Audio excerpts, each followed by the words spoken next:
programang ito ay rated SPG. Striktong patnubay at gabay ng magulang ang kailangan. Maaaring may masiselang tema, lengguwahe, karahasan, sexual, horror o droga na hindi angkop sa mga... Isisiwalat na nga ni Divina ang katotohanan na si Libby nga ang tunay niya ngang anak at si Raymond nga ang ama.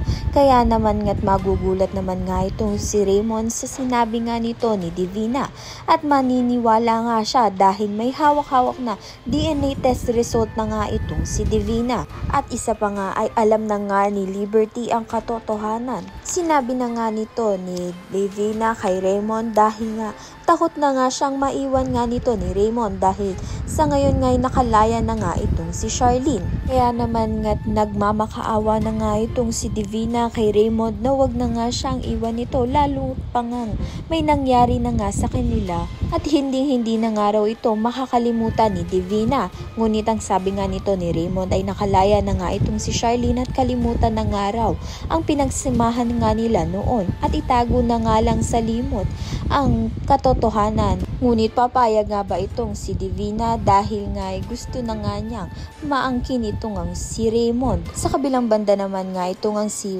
Charlene ay pumunta nga dito kina Dado at si Princess at dito nga ay pinasalamatan na nga ni Princess itong ang si Charlene sa pagtulong nga sa kanya na makalaya nga sa kulungan at itong aring si Dado. Ngunit itong ang si Dado ay may sasabihin na nga ring katotohanan dito nga kay Charlene na siyang magbubuo nga sa pagkatao ni Princess. Ayan na diba pang dapat nating pakaabangan. Maraming salamat sa iyong panonood.